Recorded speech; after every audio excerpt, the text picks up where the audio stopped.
Assalamu alaikum, this is Zara Shafi and you're watching Commentary Box Coca-Cola T20 world cup special 2024। So finally इंतज़ार की घड़ियां ख़त्म होने वाली हैं और कल से मेगा इवेंट का आगाज़ होने वाला है और ये टूर्नामेंट 2 जून से 29 जून तक जारी रहेगा और इसके साथ साथ आपका और हमारा कनेक्शन भी through out this transmission continue रहेगा। 20 टीमें मद्दे मुकाबिल होंगी, 55 मैचेस खेले जाएंगे और आज वार्म अप मैच है जो कि आखिरी वार्म अप मैच है बिटवीन इंडिया एंड बांग्लादेश। दोनों ही टीमों के कप्तान काफ़ी ज़्यादा ऑप्टिमिस्टिक नज़र आ रहे हैं और बांग्लादेश की जानिब से तो ये तक कहा जा रहा है कि इंडिया को हरा के वो कोई अपसेट भी कर सकते हैं। तो क्या वो ऐसा कर पाएंगे, ये एक बहुत बड़ा क्वेश्चन मार्क होगा क्योंकि रिसेंटली अभी बांग्लादेश को यूएसए के हाथों शिकस्त का सामना करना पड़ा है। तो जख्मी शेर यकीनन वो ज़रूर हैं, लेकिन यहाँ पर बात करूँगी पाकिस्तान टीम की जो कि काफ़ी डिसमेंटल हमें फ़िलहाल नज़र आ रही है और अभी तक एक अनसर्टिनिटी बरकरार है कि ओपनिंग कौन करेगा और आगे मामलात कैसे आगे बढ़ेंगे। And to discuss all this thing, we also do have a guest in our studios। बात कर रही हूँ, किसी तारुफ के मोहताज नहीं है, senior cricket analyst Asghar Azim की। So Asghar, welcome to the show. Hope you are doing great and I am sure मेरी तरह आप भी बहुत ज़्यादा एक्साइटेड होंगे। Thank you. तो असगर, पहला सवाल मेरा आपसे बेसिकली यही है कि जैसे कि मैंने बताया भी इंट्रो में कि आज लास्ट वार्म अप मैच है बिटवीन बांग्लादेश एंड इंडिया। क्या समझते हैं कि बांग्लादेश कोई अपसेट कर सकता है? पहले तो पूरे नाज़रीन को मुबारकबाद दूंगा, जीटीवी की जानिब से एक बार फिर नशरियात लेकर आए हुए खुसूसी नशरियात वर्ल्ड कप के हवाले से। और ज़ाहिर है T20 वर्ल्ड कप जो है वो उस पर पूरी दुनिया की नज़रें लगी हैं। जहाँ जहाँ क्रिकेट खेली जाती है वो इस वक्त फोकस है उसका कि वो T20 वर्ल्ड कप को देखे। अब जहाँ तक बांग्लादेश की आपने बात की, देखें बांग्लादेश की जो लास्ट परफॉर्मेंस रही है वो तो कहीं से भी ये तकाजा नहीं करती कि वो कोई अपसेट कर सकते हैं।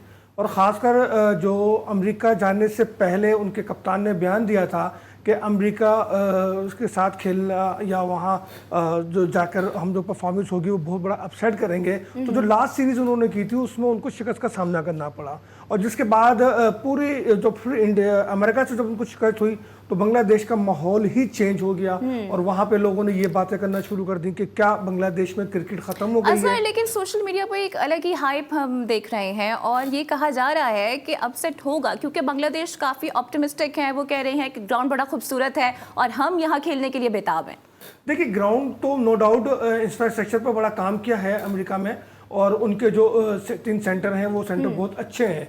लेकिन बांग्लादेश की अपसेट वाली बात अगर सोशल मीडिया पे है तो वो मैं समझता हूँ कि सोशल मीडिया तक ही रहे। मुझे नहीं लगता कि वो भारत को शिकस्त दे सकेंगे क्योंकि ना ही तो टीम उस लेवल पर है, ना उनके पास बॉलिंग अटैक उस लेवल पर है जो बांग्लादेश की जो इंडिया की हाइट है। इंडिया जो है जिस सूरत हाल से वो अपने आप को मैनेज करता है और जो उसकी प्रोफेशनल सिस्टम है उस सिस्टम को देखते हुए मैं तो ये समझता हूँ कि दावा अपनी जगह और अल्लाह करे के दावा शायद कामयाब भी हो, लेकिन प्रोफेशनली तौर पे देखा जाए तो इंडिया का वजन बहुत ज़्यादा है। इंडिया जो है वो अपसेट तो इंडिया अगर हरा दे, लेकिन सर एक एक्सपेक्ट है जिसे हम रूल आउट नहीं कर सकते। भारतीय टीम के बारे में ये मशहूर है कि आईपीएल के बाद उनकी परफॉर्मेंस को डामाडोल हो जाती है। अब देखिए, आईपीएल के परफॉर्मेंस डामाडोल अगर आप इस सेंस में कहना चाहें कि जी वो थकन का शिकार हो जाते हैं क्योंकि पूरी टीम जो है वो आईपीएल में मसरूफ होते हैं और एक आईपीएल का जो सेशन है वो भी काफ़ी लेंदी है। तो मैं इस लिहाज से अगर आप बात कर रही हो तो वो तो मैं समझता हूँ कि प्रोफेशनली तौर पर ऐसा नहीं है क्योंकि पाकिस्तान इंडियन प्लेयर्स जो हैं वो थकन का शिकार नहीं होते हैं बल्कि शायद ओवर कॉन्फिडेंस ज़रूर हो जाते हैं। लेकिन मैं फिर भी अपनी बात पे कायम हूँ कि बांग्लादेश जो है वो अपसेट नहीं कर सकता, इंडिया को वार्म अप मैच में शिकस्त नहीं दे सकता। हाँ, ये है कि शायद कहीं इंडिया कोई बड़ा रिकॉर्ड ना बना दे वार्म अप मैच में। राइट, और इसी पर बात मज़ीद भी करेंगे, डिस्कशंस को कंटिन्यू रखेंगे। हमें ज्वाइन कर रहे हैं former test cricketer Tauseef Ahmed साहब। Sir, welcome to the show. और जाहिर है कल से बाकायदा तौर पर टूर्नामेंट का आगाज़ होने जा रहा है। आज लास्ट वार्म अप मैच है बिटवीन इंडिया एंड बांग्लादेश। कौन सी फेवरेट टीम है? डेफिनेटली भारत ही होगा सर। देखिए, ऑन पेपर तो नजर आ रहा है कि भारत है, बट ये फॉर्मेट बड़ा अजीब सा फॉर्मेट है। यहाँ कुछ भी कर हो सकता है, बट है तो फेवरेट इंडिया ही। बट मैंने जैसे कहा कि फॉर्मेट के लिए जो है ना वो हर किसी को बड़ा संभल के खेलना पड़ेगा। तो नेवर नो, देखते हैं क्या होता है। बट बांग्लादेश भी अपनी पिछली 2 हारों से जो है वो काफ़ी कुछ जो है वो सीखा होगा, और मैं समझता हूँ उसका एक मुकाबला एक बड़ी टीम से है ये। बट आई थिंक फॉर्मेट के हिसाब से मैं समझता हूँ कि मैं ये ज़रूर कहूँगा कि एक ऐसा कोई मौका आया तो कोई किसी को पछाड़ सकता है। एब्सोल्युटली सर, लेकिन हम ये भी देख रहे हैं कि टीम्स ये भी कह रही हैं, भारतीय टीम ने कुछ शिकवा भी किया है कि वहाँ पर जो इंतजामात किए गए हैं वो ना काफ़ी हैं, पिचेस प्रैक्टिस के लिए अवेलेबल नहीं थी, जिम भी उनको नहीं मिला है। रोहित शर्मा की जानिब से इन शिकायत का जिक्र ज़रूर किया गया है। तो आप क्या समझते हैं कि आज के मैच के बाद क्या हमें अंदाज़ा हो जाएगा कि वहाँ पर पिचेस किस तरह की हैं, कंडीशंस क्या हैं? देखिए, ये तो मुंतजमीन और वहाँ जब इतना बड़ा इवेंट रखा है, जाहिर है तो उनके ऊपर सारा दारोमदार है, और यकीनी तौर पे बेहतरीन इंतज़ाम किए होंगे। बट क्यों हुआ यहाँ बैठ के तो हम नहीं कह सकते। बट यस, अगर पिचेस की कोई प्रॉब्लम है, प्रैक्टिस पिचेस नहीं है, तो ये तो बड़ी अजीब सी बात है कि इतना बड़ा इवेंट होने लगा है और आपके पिचेस अवेलेबल नहीं है। अच्छा तौसीफ भाई, सलाम वालेकुम। जी वालेकुम असगर भाई। कैसे हैं आप, खैरियत से हैं? जी जी असगर भाई। तौसीफ भाई, बांग्लादेश से जो लास्ट सीरीज हारी है तो उसमें तो उसको शिकस्त हुई है, वो शकीबुल हसन के बड़े बॉल की वजह से हुई है या टीम में कोई आपने परफॉर्मेंस में कोई ऐसी चीज थी जिसकी वजह से वो जो है इतने बैकफुट पे चले गए? शकीबुल हसन काफी मामलात में बड़े आगे आगे नजर आते हैं, और जाहिर है कि हैं भी, उनके मेन प्लेयर भी हैं, जाहिर है। लेकिन ये आई डोंट थिंक तो कि बांग्लादेश की जो बोर्ड है, क्रिकेट बोर्ड है, डेफिनेटली वो उस पर नजर रखा हुआ होगा। और शकीब एक उनके कंट्री के हिसाब से बड़ा अच्छा प्लेयर है। मैं समझता हूँ कि शकीब को हम नहीं, पूरी टीम को हम कहेंगे कि भाई क्या स्ट्रेटजी बनाई थी, क्या वो था जिसकी वजह से ये लोग हारे। कि कहीं मैं सुन रहा हूँ कि मेरे भी बांग्लादेश में 1-2 हैं दोस्त, तो मेरी उनसे बात होती है तो कि जी वो कुछ सेट उस वक्त सेट नहीं थे, कुछ ऐसा नहीं था। बहरहाल मैंने बताया ना कि मतलब ये ओवर कॉन्फिडेंस है वो, और उसका उनका रिजल्ट सामने आया। लेकिन अब उनके सामने इस वक्त इंडिया है, और इंडिया की जो टीम है अगर हम उसको देखते हैं तो वो तो इस वक्त वर्ल्ड कप में बिल्कुल बिल्कुल अलग नजर आती है, और टॉप 4 में जाती हुई वाज़े तौर पर नजर आती है। जो उसकी परफॉर्मेंस रिसेंट रही है, और जो उसके बैट्समैन इन फॉर्म है और बॉलर भी इन फॉर्म है उसके। जी असगर भाई, सही बात आपने सही कही। और इंडिया की जो इस वक्त टीम है वाकई एक, और जाहिर है कि वो उनके इवेंट भी ऐसे बड़े लंबे लंबे दो दो महीने के अभी हुए हैं। मैं आईपीएल की बात कर रहा हूँ। तो उनके प्लेयर डेफिनेटली इस वक्त फॉर्म में जरूर है। बट मैं यही कहता हूँ कि जिस दिन वो अच्छा खेलेगा कोई भी, वही मैं उसको समझूंगा। डेफिनेटली इंडिया एक बड़ी टीम है, बट मैं कहता हूँ मुकाबला बिल्कुल होना सर, इंडिया चाहिए। तो बड़ी टीम है, लेकिन बांग्लादेश के साथ एक और टीम है जिसका बिल्कुल सेम हाल है। बात कर रही हूँ सर पाकिस्तान टीम की, क्योंकि बांग्लादेश भी हार रहा है और हम भी मुसलसल हार रहे हैं। और अगर 2 साल का हम रिकॉर्ड देखें तो सिर्फ और सिर्फ आयरलैंड से ही हम बामुश्किल सीरीज जीत पाए थे। क्या समझते हैं, कहाँ लैग कर रहा है सर पाकिस्तान? देखिए, मुश्किल हालात तो हैं, ये मैं ज़रूर कहूँगा, और मैं उस पर नहीं जाऊँगा कि क्या टीम और क्या कुछ अनाउंस किया था, अपनी जगह था। बट मेरा सिर्फ एक था कि मैं वरिड था कि जी दुनिया इतने सारे स्पिनर लेके जा रही है और आप 5 फास्ट बॉलर साथ लेके जा रहे हैं, तो मुझे ये था कि वाई 4 फास्ट बॉलर काफ़ी थे। आप अगर सलमान अली आगा को रख लेते या एक स्पिनर और कोई ऐड कर देते तो सामा का तो कोई इसमें बुराई तो नहीं थी। लेकिन हमने देखा इंडिया 5-5 3-3 4-4 स्पिनर और पार्ट टाइम स्पिनर भी साथ में रखा हुआ है। मुश्किल हालात है। हालात काफ़ी टाइम से ख़राब हुए थे जब हम बड़ी सीरीज़ें कुछ खेल रहे थे, और वहाँ हमारी बॉलिंग भी एक्सपोज हुई और बैटिंग भी डेफिनेटली एक्सपोज हुई, और उसके बाद मामला ख़राब हुए। फिर जाहिर है बोर्ड चेंज हुआ, फिर आपको पता ही है कि फिर वो शाहीन को भी कप्तानी से हटाया, ये एक वो था। बट बहरहाल अभी 15 अनाउंस कर दिए हैं। जो पीछे हमने देखा इंग्लैंड में भी जो पोजीशन है, लेकिन यहाँ एक डिफरेंट एटमॉस्फेयर भी होगा और डिफरेंट। ये जो इंग्लैंड से हम आ रहे हैं उस लिहाज से हम कह सकते हैं कि इंग्लैंड की तो टीम का तो आपने खुद देखा कि वो किस तरह तैयारी करके और जिस तरह खेल रहे थे, वो नजर आ रहा था कि भाई वो जो है एक जो है पूरे उससे आए हैं। लेकिन यहाँ पर अब मैं समझता हूँ कि जहाँ पे हमारे मैचेस हो रहे हैं, मैं अभी भी ये तो मैं कह सकता हूँ कि हम अपने ग्रुप में डेफिनेटली ऊपर आ जाएंगे। नहीं, ऊपर तो आएंगे तौसीफ भाई, फाइनल 8 में तो हम आएंगे। जो पूल बने हुए हैं उस पूल के लिहाज से जो टॉप 2 टीमें हर पूल की है वो तो मैं उनको फाइनल में देख रहा हूँ, फाइनल 8 में। लेकिन पाकिस्तान टीम वाकई खेलने के लिए गई है। उसने उसकी जो प्लेइंग 15 प्लेयर्स हैं, क्या वो वाकई वर्ल्ड कप की अहलियत रखते हैं, या आप समझते हैं कि उसमें एक आध प्लेयर ऐसा भी है जो ड्रॉप हो सकता था, जैसे ये जो आफरीदी को लेकर गए बॉलर को। अब आपको लगता है कि 2-3 मैचों में इतने बड़े इवेंट खिला दिया जाए? देखिए, आपने मेरे ख्याल आई थिंक आप शाहीन की तो बात नहीं कर रहे हैं। नहीं, इरफान आफरीदी की। सॉरी, वो जो फास्ट बॉलर है हमारा, इरफान आफरीदी नाम है शायद उसका।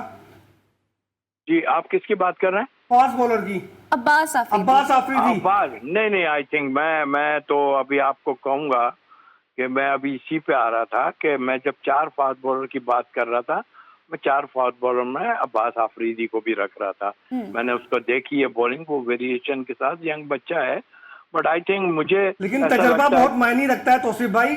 एक प्लेयर जिसको बड़े क्राउड का तजर्बा ही ना हो और बाहर खेलने का कोई सेंस ही उसके पास नहीं है, आप उसको इतने बड़े इवेंट में ले जाके वक्त से पहले टैलेंट का कत्ल नहीं कर देते। और सर, हम T20 में नंबर 1 पर थे, आज हम नंबर 7 पे स्टैंड कर रहे हैं। चलिए ये रख लेते हैं इसको। लेकिन तजर्बा जहाँ तक ताल्लुक है, बड़े बड़े तजर्बाकार लोग भी साथ हैं। तजर्बा हमारे पास तजर्बा क्या है ये हम अब देखेंगे, बट बड़े बड़े तजर्बाकार प्लेयर भी साथ कुछ हैं और खेल टीम में भी हैं। तो वो अब तक क्या कर रहे हैं पिछले 2-3 साल से, तो मैं इस पे मैं अभी इसलिए बहस नहीं करूंगा। तो मैं चाहता हूं कि पहले जैसे हमारे चेयरमैन साहब ने कहा, मैं चाहता हूं कि थोड़ा हम अपनी टीम का मोराल हाई करें, और हमने देखा है और हम आपको भी चाहिए कि थोड़ा सा हम करें। लेकिन मैं ये नहीं कहूँगा बिल्कुल गलत जो करेगा तो हम उसके ऊपर बात जरूर करेंगे असगर भाई। और तौसीफ भाई, मोराल तो हाई करने के लिए हम बैठे हैं, बिल्कुल मोराल हम हाई करेंगे। लेकिन अगर लड़का खुद परफॉर्म ना करें और 24 गेंदों पे 36 रन बनाएं, तो आप मुझे बताइए कि क्या ये इस स्ट्राइक रेट से हम वर्ल्ड कप खेलेंगे? और फिर हम ये कहें कि जी हर लड़का मेरिट पे आया है। आप मुझे बताएं ना कि इस पूरे 15 लड़कों में कितने लड़के मेरिट पर हैं? जो इन आउट ऑफ फॉर्म थे वो भी इसमें इन है, जिन पे तकिया किया वो हवा देने लग गए। तो इस टीम के साथ हम कैसे जा सकते हैं? इनफैक्ट जो बाहर बैठे हुए थे वो भी अब टीम के अंदर खेल रहे हैं। असगर भाई देखिए, एक बात बताऊं, आप खुद भी जानते हैं इस चीज को कि जो बाहर बैठे हैं या जो नहीं लिए, अगर नहीं लिए तो आपको खुद पता है 20-25 लड़के हमारा वो है जिस यही लोग मौजूद है। ठीक है, 15 अगर गलत सेलेक्ट हुए या कुछ अपनी जगह है, बट मेरा ख्याल है कि कोई इतना बड़ा वो नहीं हुआ है कि हम किसी तुर्रम खान को बाहर छोड़ के आ गए हैं, ऐसा कुछ भी नहीं था। और मेरा ख्याल है कि अभी जो सिलसिला है उसको हमें थोड़ा सा, और अब तो भाई देखिए सच बात यह है कि 15 अनाउंस हो गए, अब कुछ भी हो, या तो किसी को धक्का दे के आप गिरा दें ताकि अनफिट हो जाए वो, तो हम फिर बुला लें किसी को, तो ये दे हो सकता है। लेके हम अब ये 15 से हमें काम चलाना है, और जरा सा 15 के लिए हम थोड़े से शुभ बोल निकाल लें अच्छे थोड़े बहुत। जब इवेंट शुरू होगा तो हम देखेंगे असगर भाई। नहीं, हमारी दुआएं तो 15 सर, लेकिन हमारी लाइबिलिटी बन गए हैं ना। हम आजम खान को बाहर कर सकते हैं, ना हम शादाब को बाहर कर सकते हैं। देखिए, ये तो मैं पहले से मैंने कहा था ये बात किसी पे बैठ के कि 3 कीपर्स को ले जाने की तो तुकी कोई नहीं है, पहली बात। और दूसरी बात, जिस पर आपने आजम की बात की, देखिए आजम कीपिंग ही कर सकते हैं और कुछ भी नहीं करते। वो 11 में अगर आते हैं तो वो कीपिंग सिर्फ कर सकते हैं। तो कीपिंग की वजह से आप अगर तो फिर रिजवान किस मर्द की दवा है। अच्छा, फिर आपने उस्मान को लिया है। एक तो बात यह है कि उस्मान को जब आपने लिया ना, तो एक तो आप बाहर से आ गया एक लड़का, 3 लड़के मुझे आपके। अभी ब्रेक लेना है, अगर आपको कोई सवाल करना है तो तौसीफ साहब से सवाल कर लें। तौसीफ भाई बात मुकम्मल कर लें। हाँ, मैं कहता हूँ अब उस्मान को आपने जब लेना है ना, तो उस्मान उस्मान को ले लिया, ठीक है, अब आप ले भी लिया, उसके बाद खिलाया भी नहीं। अब मैं तो ये कह रहा था कि जो टीमें खेली थी, उस पर इस पे ब्रेक पे बात करेंगे कि उस्मान को ले लिया, खिलाया नहीं, और अम्माद वसीम के साथ क्या सलूक हो रहा है, ये ब्रेक के बाद बात करते हैं। बिल्कुल जाहिर है काफ़ी ज़्यादा प्रॉब्लम्स नज़र आ रही हैं पाकिस्तान टीम के अंदर, और सबसे बड़ा मसला जो हमें दरपेश है वो ओपनिंग का है, क्योंकि अभी तक अनसर्टेनिटी बरकरार है कि कौन ओपन करने वाला है। तो डिस्कशन का सिलसिला जारी रहेगा और हमारे दीगर पैनलिस्ट भी हमें ज्वाइन करेंगे, but right after this break, so stay tuned with अस।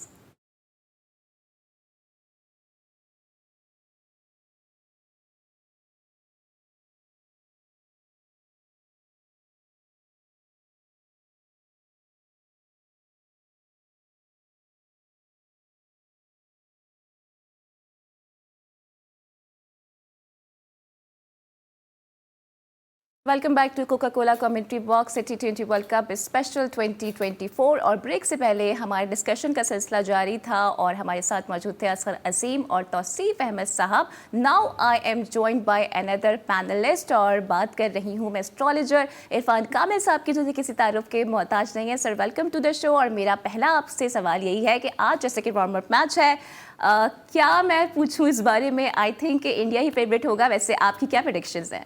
अस्सलाम वालेकुम एंड बिस्मिल्लाहिर्रहमानिर्रहीम। इंडिया और बांग्लादेश आज हम उसका वार्म अप मैच देखने जा रहे हैं। तो पहली चीज़ तो ये कि आज इंडिया को फेवर कर रहा है, पूरी तरीके से एनवायरनमेंट उसको फेवर कर रहा है। और क्योंकि रोहित शर्मा इसके कैप्टन है, तो आज टॉस जीतने के चांसेस भी पहले उन्हीं के, रोहित शर्मा। इंटरेस्टिंग। और सेकंड, फिर इंडिया को आज पूरी तरह से सारा हमारा न्यूमरोलॉजी के हिसाब से देख लें, उनके दिन के हिसाब से देख लें, तो आज पूरी तरह फेवर कर रहा है इंडिया को। अच्छा, और हार्दिक पांड्या के सितारे आईपीएल में काफ़ी गर्दिश में रहे हैं, क्या कोई तब्दीली आने वाली है उनके लिए वर्ल्ड कप में? नहीं, ऐसा सच नहीं, कोई ऐसी मैंने देखा सब लोगों का, क्योंकि एक टास्क होती है ये भी, जब आप देख रहे होते हैं सबके नेटल चार्ट्स, तो एज सच उनमें कोई चेंजेस नज़र नहीं आ रहे हैं। जो उनकी पास परफॉर्मेंस थी बस वही वो कंटिन्यू करेंगे, एज सच कुछ नहीं है। ठीक है। और असगर, जैसे कि हम बात भी कर रहे थे, बाबर ने भी प्रेसर की है और काफ़ी ज़्यादा चीज़ों की आइडेंटिफिकेशन की जानिब से की गई है। स्ट्राइक रेट की उन्होंने बात की है, ओपनिंग पेयर नहीं चल रहा है, पेसर्स उस तरह से परफॉर्म नहीं कर पा रहे हैं। कैसे रेट कर रहे हैं आप बाबर की इस प्रेसर को? देखिए, बाबर की प्रेस कॉन्फ्रेंस जो है ना, वो सिलेक्टर्स की तर्जुमानी थी। कैप्टनशिप बचाने के लिए वो वही बोल रहे हैं जो उनको कैप्टनशिप बचाने के लिए बोलनी चाहिए। अगर बाबर बाय अथॉरिटी बात करते तो वो वाज़ेह तौर पे बता देते कि कौन सा लड़का गलत हमारी टीम में आ गया है और किस लड़के को ड्रॉप होना चाहिए था और किसको होना चाहिए था। देखें, आप मुझे बात बताएं, जब जमान आपके पास बॉलर है, जॉकर मारता है, डेड ओवर करता है, बिल्कुल कामयाब भी रहता है। पीएसएल में भी देखा, जिस मैच में मौका मिला उसमें भी हमने देखा। उसके लिए बाबर का ये कहना कि वो नए बॉल का बॉलर है, तो भाई ये डेथ ओवर के नए बॉल से होती है, तो अजीबोगरीब सी बात है। फिर अब मैं बात कर रहा था अब्बास आफरीदी की।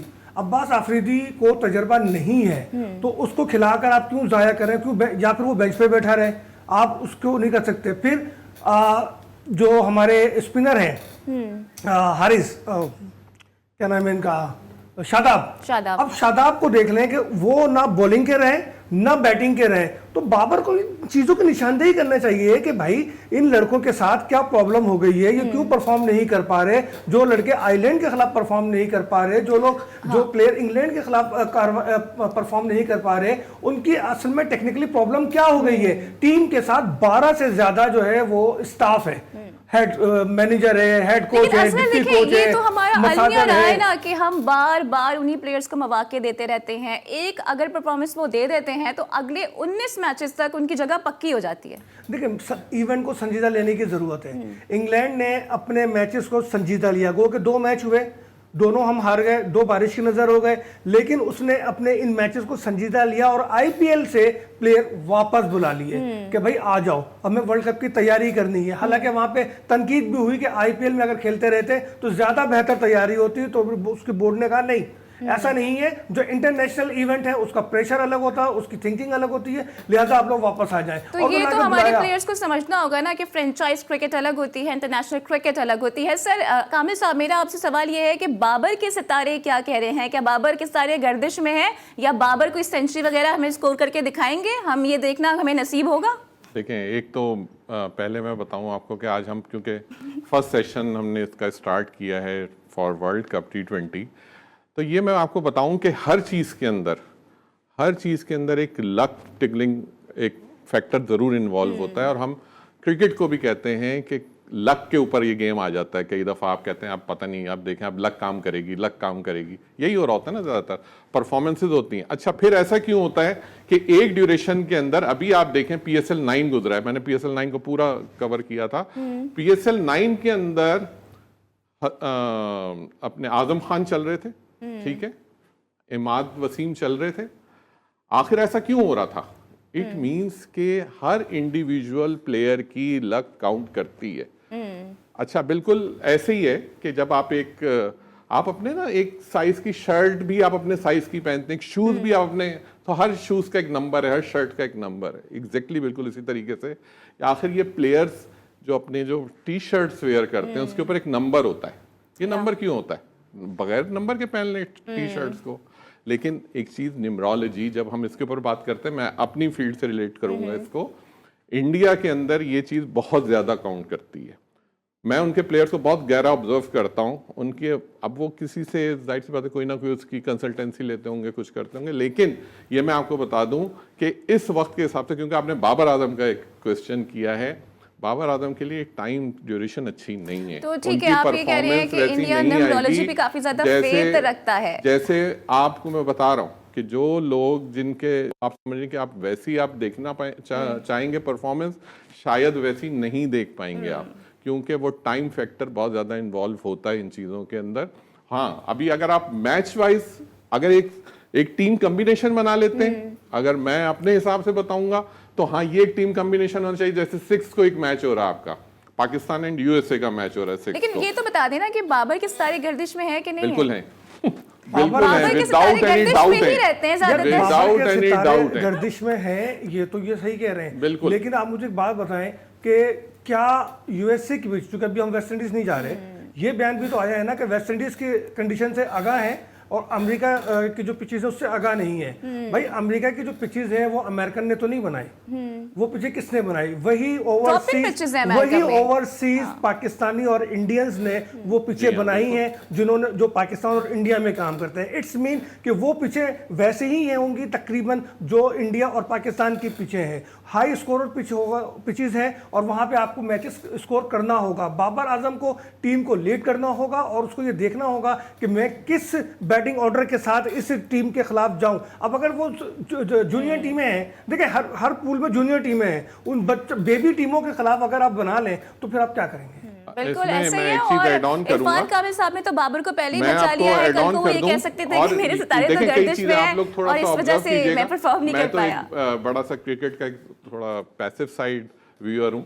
अगर आप देखें ना, हम जब देखते हैं, एक्चुअली क्या होता है, एक डेजिग्नेशन बहुत काउंट करता है।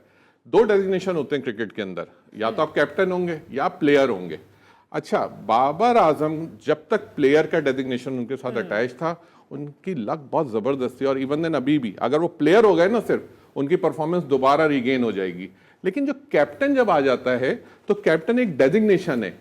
कैप्टन, आप पूरी टीम उसको फॉलो कर रही होती है, तो एज ए कैप्टेंसी वो उनके नेटल चार्ट में थोड़े डिस्टर्बेंस है, जिसकी वजह से उनकी परफॉर्मेंस इफेक्ट हो जाती है। मतलब कहना चाहते हैं कि बोर्ड जो है वो खुद बाबर को कुर्बान कर रहा है। ठीक है, आप लोगों से मैं बात करूंगी और तौसीफ अहमद साहब भी इस ब्रेक के बाद हमें ज्वाइन कर लेंगे, क्योंकि बाबर को तो पहले से ही बचा लिया गया है और बाबर ने भी सारा का सारा मलबा सिलेक्शन कमेटी पे डाल दिया है। हालांकि डिसीजन बाबर ले लेने हैं on ground, whatever it's good और bad, whatever conditions he is provided with. Will discuss all this things but right after this break.